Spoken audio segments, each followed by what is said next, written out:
नमस्ते। आज हम जरा खंगाल रहे हैं ये सुबह जल्दी उठने वाले, मतलब मॉर्निंग लार्क्स, और जो देर रात तक जागते हैं नाइट आउल्स, उनकी दुनिया को।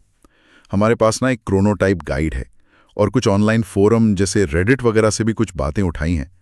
तो सवाल यह है कि भाई ये सिर्फ आदतें हैं या कुछ कुछ गहरा है इसके पीछे? और क्या एक तरीका वाकई दूसरे से बेहतर है, या ऐसा तो नहीं है कि हमारा समाज ही किसी एक तरफ झुका हुआ है? चलिए देखते हैं ये स्रोत क्या कहते हैं। बिल्कुल। और शुरू करते हैं सबसे पहले शब्द क्रोनोटाइप से।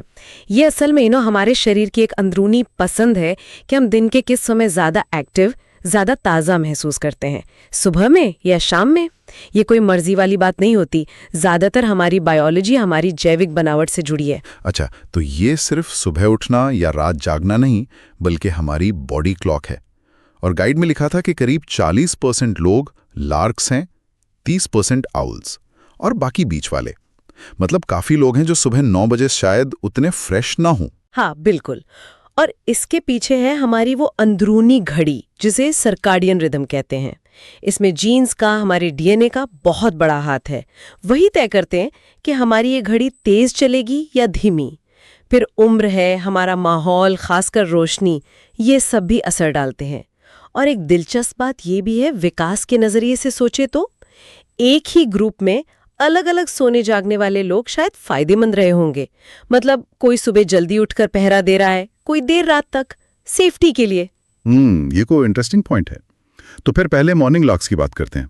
इनका सबसे बड़ा फायदा तो शायद ये लगता है कि दुनिया इनके हिसाब से चलती है ना? स्कूल, ऑफिस का टाइमिंग। सही कहा, एकदम।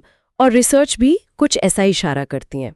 स्टडीज में पाया गया है कि लार्क्स ज्यादातर थोड़े ज्यादा कर्तव्यनिष्ठ, मतलब कॉन्शियंशियस हो सकते हैं। एकेडमिक रूप से भी बेहतर करते हैं कई बार, जैसे अच्छे ग्रेड्स लाना। और कुछ रिसर्च तो ये भी कहती है कि उनमें स्किज़ोफ्रेनिया और डिप्रेशन का खतरा भी कम होता है। हो सकता है ये समाज के साथ तालमेल बिठा पाने का नतीजा हो। हाँ, ये तो है। पर अगर कोई नेचुरली आउल है तो उसको सुबह जल्दी उठने के लिए कहना, ये तो एक तरह से जबरदस्ती हुई, नहीं? जैसा वो ऑनलाइन लोग भी कह रहे थे कि भाई आउल होना कोई कमी थोड़ी ना है। बिल्कुल। ये बहुत जरूरी पॉइंट है। अब नाइट आउल्स पर आते हैं। यहाँ भी कुछ चौंकाने वाली बातें हैं। कुछ बड़ी स्टडीज ने दिखाया है कि उनकी सोचने समझने की शक्ति, जैसे आईक्यू है, तर्क करने की क्षमता, याददाश्त, वो शायद बेहतर हो सकती है। अरे हाँ, और वो देर रात वाली क्रिएटिविटी की बात भी सुनिए। मतलब जो लोग रात में काम करते हैं या जिनका शेड्यूल फ्लेक्सिबल है, उनके लिए तो ये बढ़िया हो सकता है। जी हाँ बिल्कुल। देर रात को अक्सर उनका दिमाग ज्यादा चलता है, नए आइडियाज आते हैं। लेकिन हाँ, चुनौतियां भी हैं। सबसे बड़ी चुनौती है social jet lag. Social jet lag, ये क्या होता है? इसका मतलब है कि उनकी जो बॉडी क्लॉक है वो समाज के 9 से 5 वाले टाइम टेबल से मेल नहीं खाती। और इसका असर सेहत पर पड़ता है, जैसे डिप्रेशन का खतरा ज्यादा, मोटापा, टाइप 2 डायबिटीज, यहाँ तक कि दिल की बीमारियों का रिस्क भी बढ़ सकता है। और ऊपर से, जैसा आपने कहा, ऑनलाइन चर्चाओं में भी दिखता है, उन्हें अक्सर लोग आलसी समझ लेते हैं या कम प्रोडक्टिव मानते हैं, जो कि बिल्कुल गलत धारणा है, एक तरह का पूर्वाग्रह है। हाँ, वो ऑनलाइन चर्चाओं में एक बात और उभर कर आई थी। कई लोग मानते हैं कि पश्चिमी समाज खासकर लार्क्स के लिए बना है और इससे आउल्स को नुकसान होता है। एक यूजर ने तो लिखा भी था, पहले मुझे रात की शांति पसंद थी, पर अब लगता है वही शांति सुबह जल्दी उठकर भी मिल सकती है। शायद वो सिस्टम में फिट होने की कोशिश कर रहा था। ये दिखाता है कि लोग बदलने की सोचते हैं। हाँ, और यही ये अहम सवाल उठता है कि क्या कोई अपना क्रोनोटाइप बदल सकता है? जवाब है हाँ, लेकिन कुछ हद तक।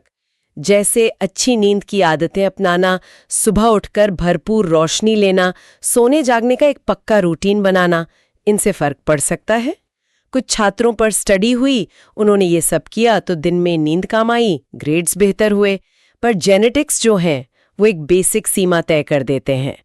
तो बहुत बड़ा बदलाव लाना या जबरदस्ती करना वो अक्सर फ्रस्ट्रेटिंग हो जाता है, काम नहीं करता।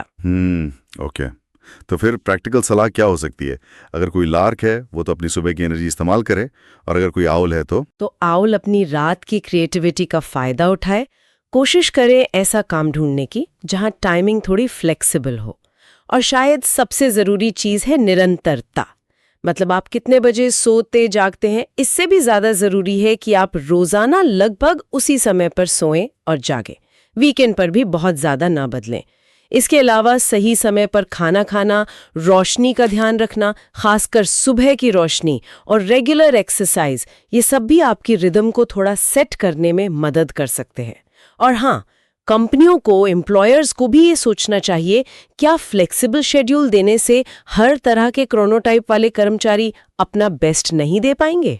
बिल्कुल। तो कुल मिलाकर कहानी ये है कि लार्क या आउल होना सिर्फ कोई टैग नहीं है, ये हमारी बायोलॉजी का हिस्सा है और इसे समझना खुद को समझने के लिए भी जरूरी है और शायद दूसरों को समझने के लिए भी। जी हाँ, और अंत में एक सवाल हम सब के सोचने के लिए छोड़ जाते हैं, क्या हमारा जो ये आधुनिक जीवन का तरीका है, जो अक्सर एक फिक्स्ड शेड्यूल पे जोर देता है, कहीं वो अनजाने में उन लोगों की पूरी क्षमता को सीमित तो नहीं कर रहा, जिनकी नेचुरल रिदम, जिनकी कुदरती लय इस शेड्यूल से मेल नहीं खाती?